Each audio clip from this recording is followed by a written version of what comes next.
তার মানে বোঝা যাচ্ছে তাইরি বেঁচে নাই, মারা গেছে। আজকে আমাদের নবীকে দুশ্চরিত্রবান বলে গালি দেওয়া হলো। আজকে মুফতি গিয়াসউদ্দিন তাইরিকে খুঁজে পাওয়া যাচ্ছে না, মনে হচ্ছে উনি মারা গেছে, বেঁচে থাকলে মামলা করতো।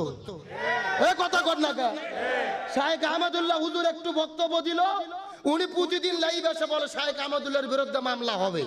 তো শায়েখ আহমদুল্লাহর বিরুদ্ধে তুমি যদি মামলা করো, নবীর বিরুদ্ধে যিনি গালি দিল তার বিরুদ্ধে তুমি মামলা করতেছো না, তার মানে বোঝা যাচ্ছে তাইরি বেঁচে নাই, মারা গেছে। এরা আবার নিজেদেরকে দাবি করে আশেকে রাসূল, আরে আসলে এরা আশেকে রাসূল না, এরা হলো আশেকে খিচুড়ি। কথা কর না কে?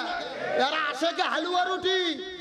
এরা শুধু মুখে মুখে নবীর আশেকে রাসূল দাবি করে, কিন্তু নবীর বিরুদ্ধে যারা কথা বলে এদের প্রতিবাদ করার জন্য একদিন রাজপথে তাদেরকে স্লোগান দিতে দেখা যায় না।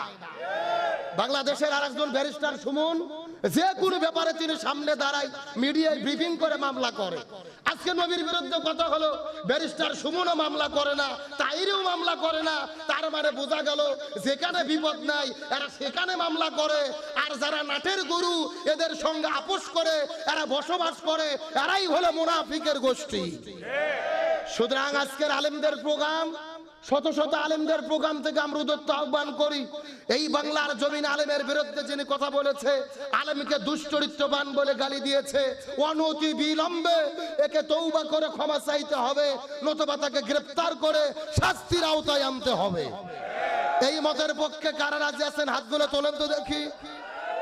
লিল্লাহে তাকবীর। বাংলাদেশের আল্লামা সাঈদীকে অনুসরণ করে এইরকম অন্তত 500টা বক্তা আছে। কথা কন না কে? আপনি আল্লামা সাঈদীকে অনুসরণ করেন, মিজানুর রহমান আজহারীকে অনুসরণ করেন, আমির হামজাকে অনুসরণ করেন, বজলুর রশিদ চাচাকে অনুসরণ করেন, রুহুল আমিন যুক্তিবাদী চাচাকে অনুসরণ করেন, সমস্যা নাই। কিন্তু অনুসরণ করার নামে এমন ব্যবহার করেন না যার দ্বারা ইসলাম প্রশ্নবিদ্ধ হয়। কথা কন না কে?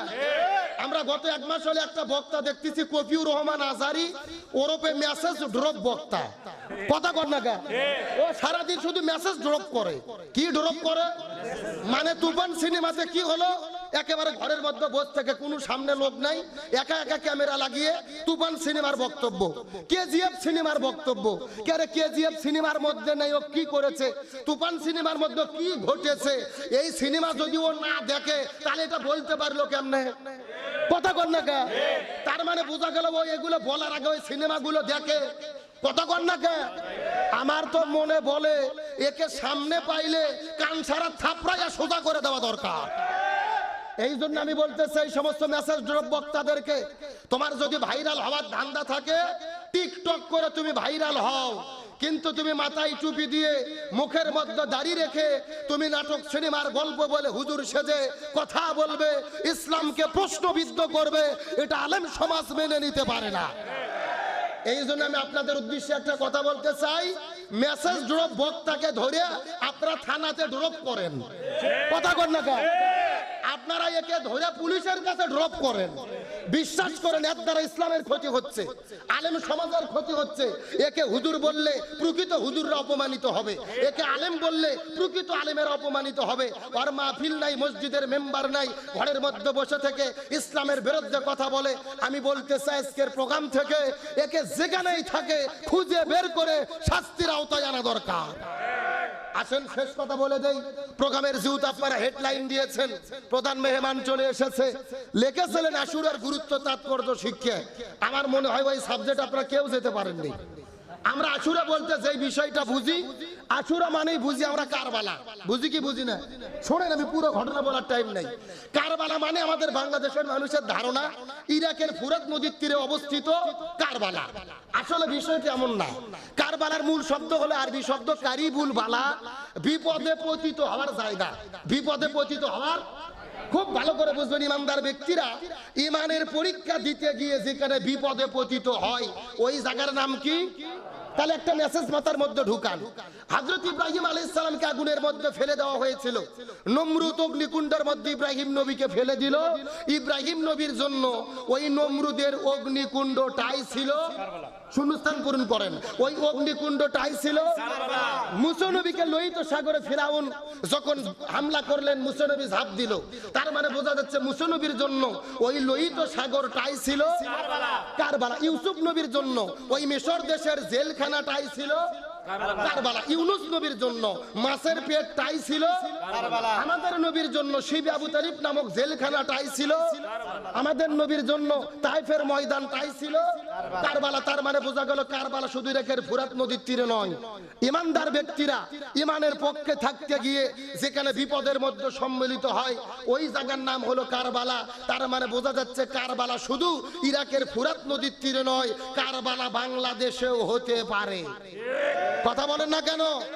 ইউসুফ নবীর জন্য যদি মিশরের জেলখানা কারবালা হয়, এই বাংলার জমিনে যে আলেম ওলামাগুলো কোরআনের কথা বলার কারণে দীর্ঘদিন বছরের পর বছর জেলে বন্দী ছিল, বাংলাদেশের আলেমদের জন্য আমার দেশের জেলখানাটাই হলো কারবালা। আর বর্তমানে পৃথিবীর সবচাইতে বড় কারবালা হলো ওই ফিলিস্তিনের ময়দান। কথা কন না কা? আজকে বাংলাদেশে কারবালা আসলে ইমাম হাসান হোসেনের ওয়াজ হয়, কান্না করতে করতে অজ্ঞান হয়ে পড়ে যায়, কিন্তু আসল কথা বলা হয় না। আশেকে রাসূল দাবি করে হাই হুসাইন বলে হাতের মধ্যে ছেকল নিয়ে শরীরে মারে, শরীর থেকে রক্ত বের করে ইমাম হোসেনের প্রেম দেখাতে চায়, কিন্তু ইমাম হুসাইন দিন কায়েমের জন্য জীবন দিয়েছে। তথাকথিত আশেকে রাসূলরা এই বাংলার জমিনে দিন কায়েমের জন্য জীবন দেওয়া তো দূরের কথা, ইসলামী আন্দোলন করে না, বরং তার বিরোধিতা করে। তার মানে বোঝা গেল এরা প্রকৃত হোসাইন প্রেমিক নয়, এরা হলো খিচুড়ি খাওয়ার প্রেমিক, এরা হালুয়া রুটির প্রেমিক।